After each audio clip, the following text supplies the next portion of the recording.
Noventa y Tantos, un podcast de Mundo Esférico. Hola, ¿qué tal? Bienvenidos a Noventa y Tantos, tus 15 minutos de cultura futbolística. Soy Lucas Méndez y hoy venimos a presentar episodio número 11 con los integrantes de la particular Superliga de Mundo Esférico, David Ferreiro, Carlos Rodríguez. ¿Qué tal? ¿Qué tal, Lucas? Un poco tristes. Sí, verdad. Un poco Nos tristes, quedamos sin tío. opciones, ¿eh? Y eso que tu equipo es uno de los adheridos a esa Liga de las Estrellas. Claro, no sé por cuánto tiempo podrá seguir siendo mi equipo. Igual tenemos que hacer una refundación. Es que ahí Pero bueno, ahí el tema es que Liga de las Estrellas, pero mientras el pueblo no tenga telescopios, lo veo jodido. Claro, Queda lejos. exactamente. Yo os iba a decir que en este episodio traemos un poco la solución porque vamos a hablar del primer presidente bueno, ¿no? ¿Cómo es esa historia, Ferre? Mi nombre es... De un presidente de los de antes, de los que tiene claro que el fútbol está para algo más, de los que odiaría el fútbol moderno si viviera a día de hoy. Y hasta aquí os puedo leer, que si no... Esa historia mola, que Carlos también la conoce y la lanzó en mundosférico.com. Si después de escuchar esto queréis verla, está por ahí. Y luego también traemos el concepto de la Copa Imposible, que bueno, un poco se está hablando estos días de calculando cómo se podría ver esta Superliga. La Copa Imposible fue un proyecto que nació en redes sociales, que a nosotros nos encanta, porque mezcla equipos imposibles, que se enfrenten entre ellos de varias generaciones. Lo pasamos guay en la charla, ¿verdad, Carlos? Sí, y sobre todo que demuestra eso, que se puede evolucionar en el fútbol, buscar torneos nuevos, aunque sea en este formato, una forma más para los aficionados, no un torneo como tal, y que el futuro no está reñido con la esencia del fútbol, como nos quieren hacer ver. Está claro. Y para cerrar también traemos, siguiendo con las referencias al tema de la Superliga, a una periodista sueca que está afincada en Vigo, en Galicia, que sigue mucho la Liga Española y que nos va repasando en su historia vital pues todas esas razones que nos hicieron apasionarnos un poco a todos por el fútbol que nos gusta y que no es este que nos están intentando vender. Así que yo creo que viene episodio cargadito, ¿no? Bastante chulo. Sí. Como siempre, Nos va a gustar. eso sí que da igual, ¿eh? Da Sí, igual el torneo que haya. Nosotros sí que siempre mantenemos el estamos nivel, al mismo los nivel. espectadores, el dinero, mantenemos todo. Nosotros vamos. Todo. Claro. Nos damos a nuestro público. Sí, señor. Así que nada, sin más dilación, os dejamos con un nuevo episodio de Noventa y Tantos. Mi nombre es...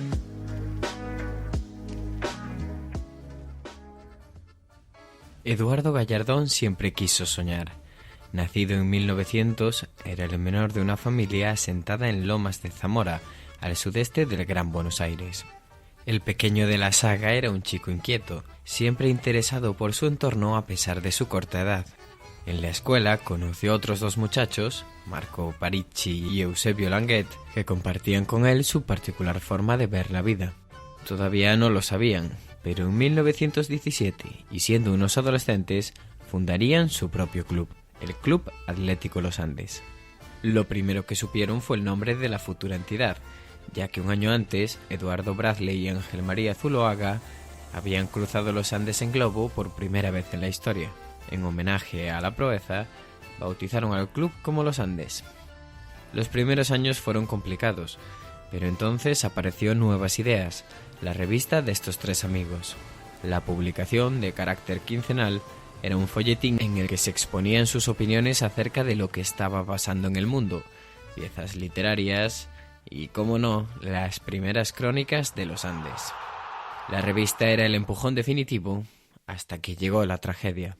Una tarde de 1920, los tres amigos circulaban en una moto con sidecar. Cuando apenas llevaban unos minutos rodando, impactaron contra un carro de caballos. Gallardón sobrevivió milagrosamente, pero sus compañeros fallecieron en el accidente. La muerte de sus dos mejores amigos sumió a Gallardón en una profunda depresión, pero 2 años después reunió fuerzas y decidió continuar con el sueño común inscribiendo al club en la AFA. El paso siguiente fue el cambio definitivo de los colores. Se sustituyó el azul por el blanco con rayas rojas, lo que le valdría al club el sobrenombre de 1000 rayitas. Entre 1925 y 1930, Lomas de Zamora se convertirá en uno de los centros de la actividad cultural en Buenos Aires gracias a los Andes. El club es uno de los primeros en organizar espectáculos culturales en su sede y la gente responde acudiendo en masa. Con motivo del carnaval de 1933, se produce una de las actuaciones más especiales, la de Carlos Gardel. Al día siguiente de la actuación, Gallardón llevará a la casa de su madre una guitarra del rey del tango que había olvidado en el Teatro Español. Además, le hará entrega de un carnet de socio honorífico del club. Los Andes comienzan estos años a forjar su imagen de equipo ascensor, algo que le acompaña todavía en la actualidad. Eso sí, por cada descenso de categoría con Gallardón como presidente, el club acometerá una gran obra en su sede. Y no fueron pocos, ya que ocupó el cargo en 9 periodos distintos hasta el día de su muerte. Entre las construcciones más destacadas está la de las primeras piscinas olímpicas que hubo en toda la zona. En la actualidad, Los Andes cuenta con 3 ascensos a Primera División y siempre ha tenido un notable apoyo popular, independientemente de la categoría en la que milite. Atrás quedaron recitales, cine, bailes y sueños de convertirse en uno de los mejores clubes del país. Son tiempos para sobrevivir echando de menos a Gallardón, a Banfield, el rival histórico al que no se enfrentan desde hace 20 años, e incluso aquellos tiempos que nunca llegaron, los del club asentado en Primera División.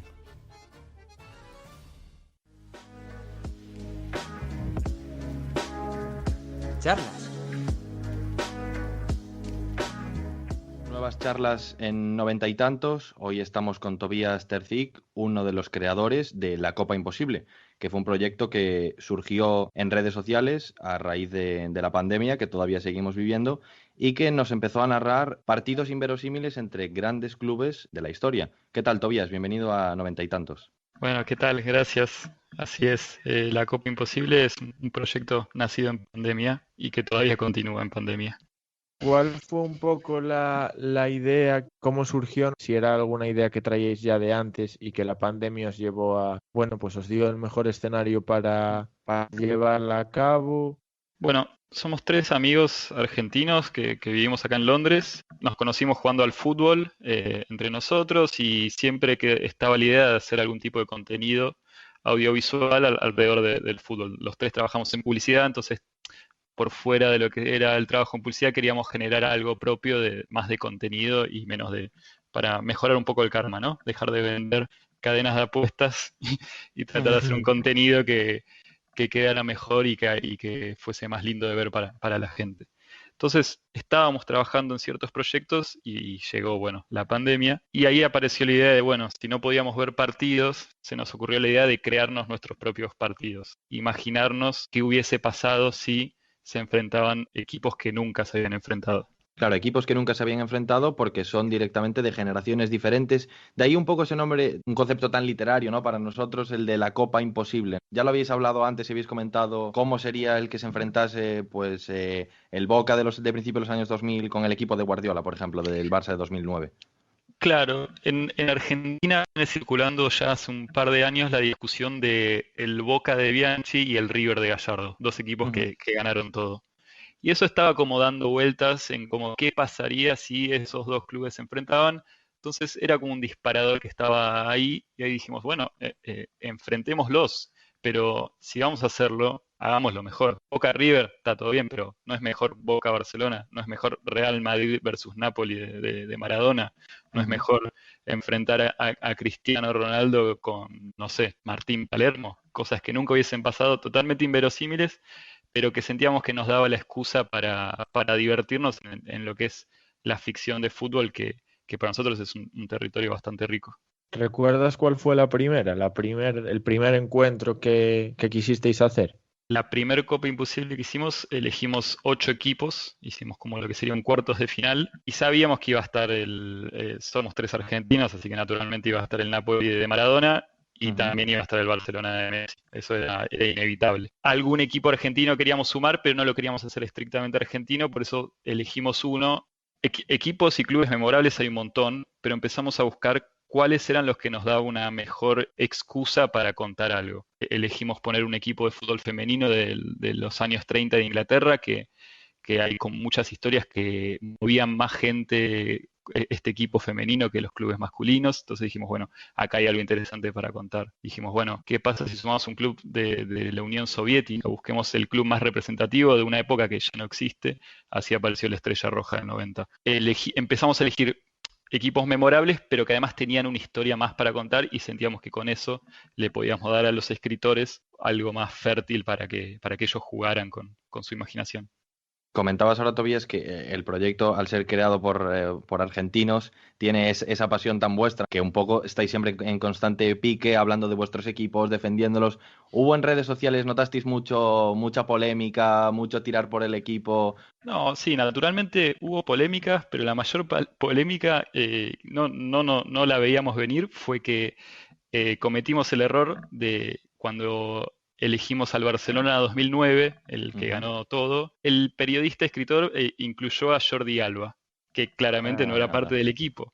Entonces, Claro. todavía hoy nos llegan comentarios de Jordi Alba no estaba en ese Barcelona. Era como, Claro. nosotros Llegó pensábamos que íbamos después. a tener hinchas enojados de todos los clubes, de cómo esto nunca pasaría, nunca perdería, tal con tal, y la polémica mayor que tuvimos hasta ahora fue habernos equivocado con la inclusión de Jordi Alba. Claro, porque esto de coronar, o sea, vosotros al final vais desarrollando como un torneo imaginario, dejáis libertad para que los propios autores sean quienes decidan cómo se desarrolla ese partido que sueñan, ¿no? Ese partido que imaginan.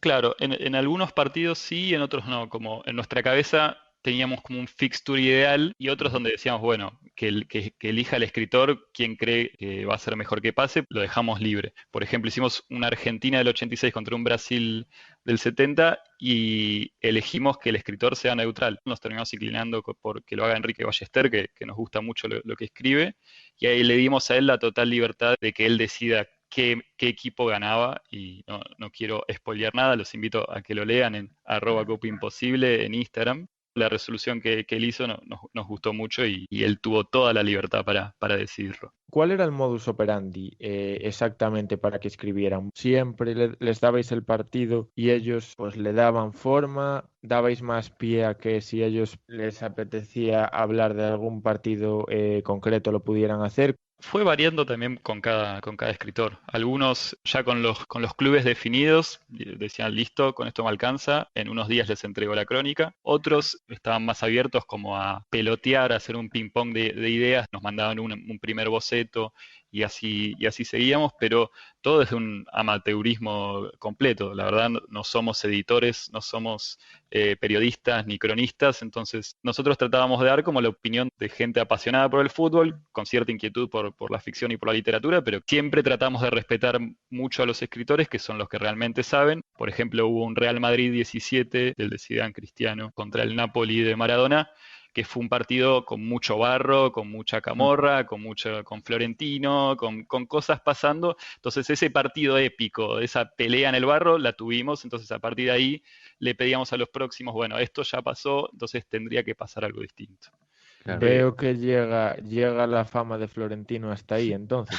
Sí, yo iba a decir, fama claro. de hombre que Claro. controla todo. Pelean el barro en el campo y en el palco, ¿no? Corrado Ferlaíno contra Florentino. Exactamente, Qué sí, buena esa. lo escribió Roberto Meléndez, Barrio Bravo, en Instagram lo encuentran, es un escritor chileno muy bueno, es de las crónicas que más me gustan y tiene todo ese condimento. Barro en la mesa de la negociación y barro en la cancha también. Qué bueno. Yo quería preguntarle también, Tobías, un poco, crecisteis muy rápido en Instagram por esas grandes firmas, pero también un poco por los diseños, ¿no? La cartelería, ese aire retro. ¿Cómo fue el proceso creativo con los diseñadores, con los ilustradores?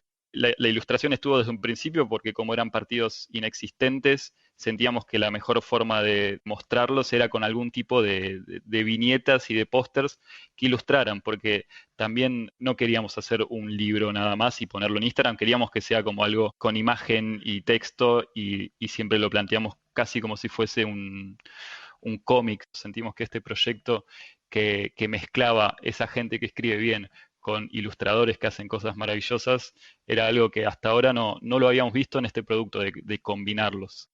De momento nosotros teníamos la sensación, por lo menos atendiendo a Instagram, como que la Copa Imposible ahora mismo había, si no terminado, se había tomado un tiempo. No Sí. sabemos cuáles son ahí los planes de futuro. Nosotros hicimos, como contaba, esa primera Copa Imposible que fue como un todos contra todos del mundo, con equipos europeos, sudamericanos. Y después, siendo sudamericanos, queríamos hacer una Copa Libertadores. Hicimos una gran Copa Libertadores con muchos más partidos y con muchos más equipos, que fue un proceso largo y desgastante, y después de eso nos tomamos un descanso.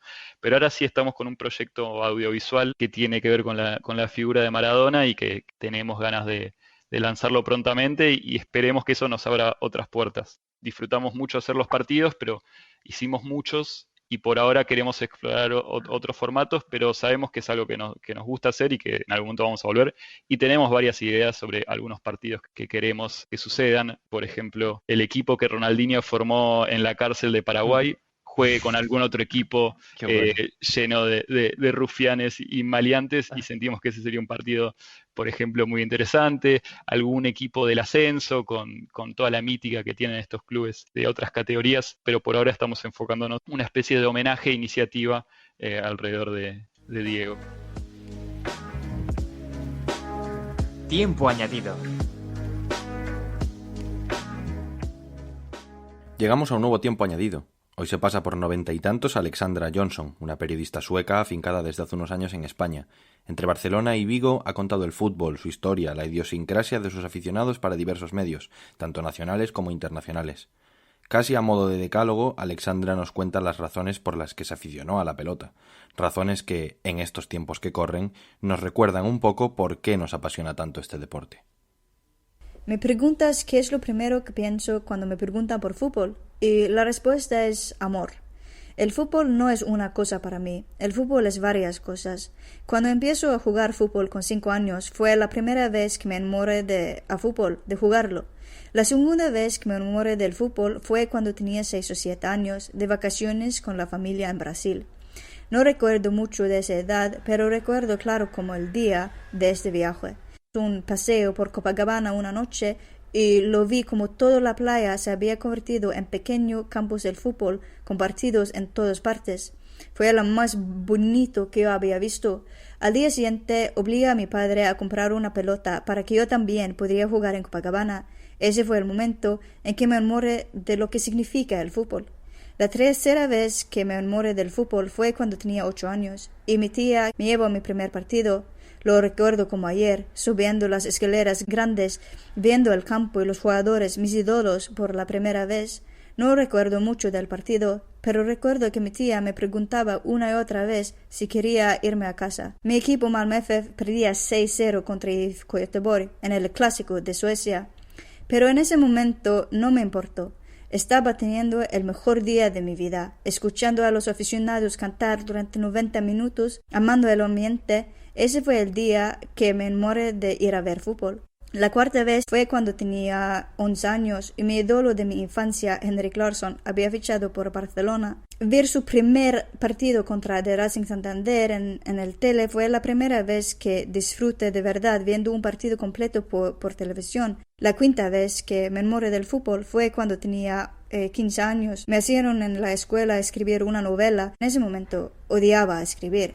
Terminé preguntarlo a mi profesora si en su lugar podía escribir un artículo de opinión.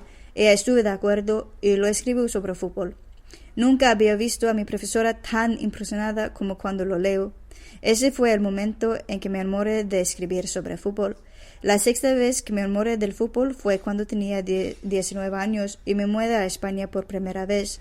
Me mudé a Barcelona y poco a poco comencé a escribir artículos sobre el fútbol español para los medios suecos y comencé a viajar por España, conocer los diferentes equipos, pero también la cultura, la comida, la gente. Ahí es cuando realmente me enamoré con el fútbol español. La gente me dice que mi vida solo es fútbol, y puede ser. Pero para mí el fútbol no es una cosa. El fútbol es un deporte que puedes jugar, que puedes ver, pero para mí el fútbol también es escribir, es periodismo, es viajar, es descubrir nuevos sitios, nuevas culturas, es conocer gente, es hacer amigos para toda la vida, es cantar, es pasión. Fútbol es todo.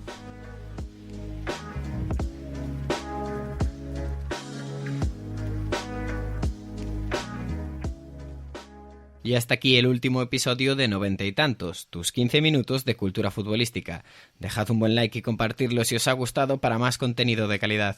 Mientras seguimos preparando el próximo episodio, seguimos subiendo contenido en nuestras redes sociales, en Instagram, en Twitter y también muchas más historias en mundoesférico.com. Y volveremos con un próximo episodio en 15 días. Hasta pronto. Felicidades a todo el mundo, de corazón. Hasta luego, Lucas.